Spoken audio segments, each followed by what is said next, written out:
Hello and welcome back. So this is interviewing tips part two, and I'm going to pick up right where I left off with the last video.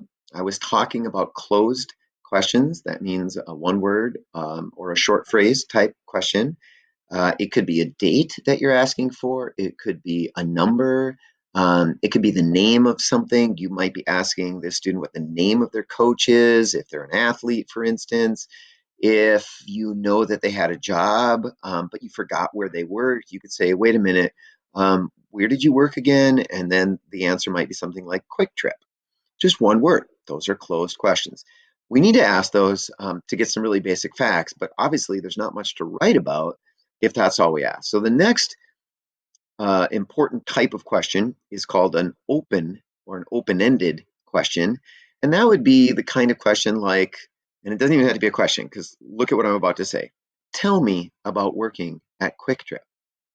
That wasn't even a question. But really it is, because what you're asking is, what was it like working at Quick Trip, excuse me.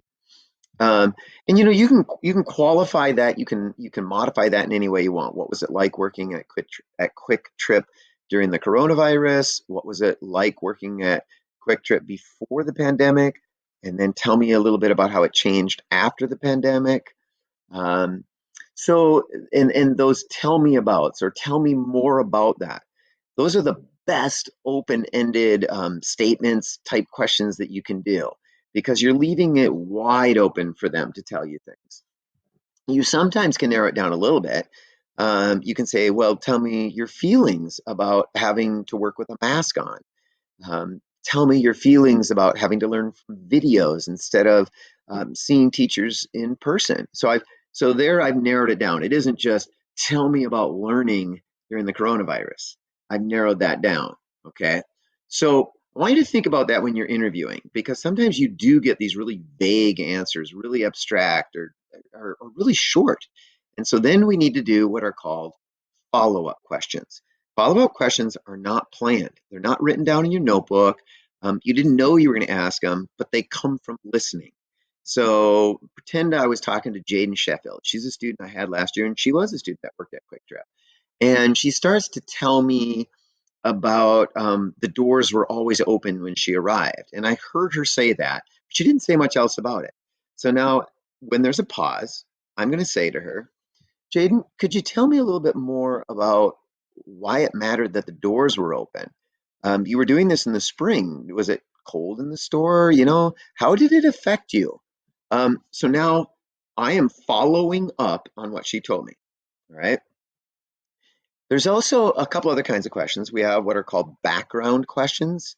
So if she's telling me about working at Quick Trip, I know that she was a senior last year. I might need to get a little bit more background. What kind of classes were you in before the pandemic?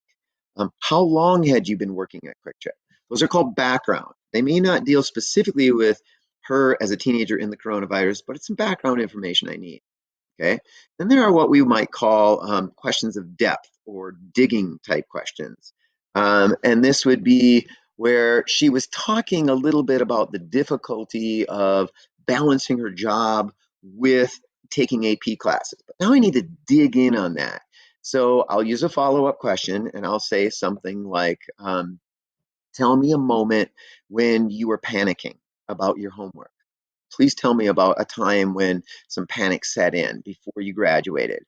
Um, okay, so I'm not going to go into much more detail because we're going to get better at this interviewing as we go. And when you start out here, give yourself a break. Um, don't be afraid to come back with a short interview or one that you don't think actually says much. That's the way most interviews go at the beginning, and you will get a lot better at this. The important thing is that you try out these different kinds of questions. So to review, you want to do some icebreakers. You want to do some closed fact type questions, get some background, dig deeper, make sure you're asking follow-up questions. Okay, good luck.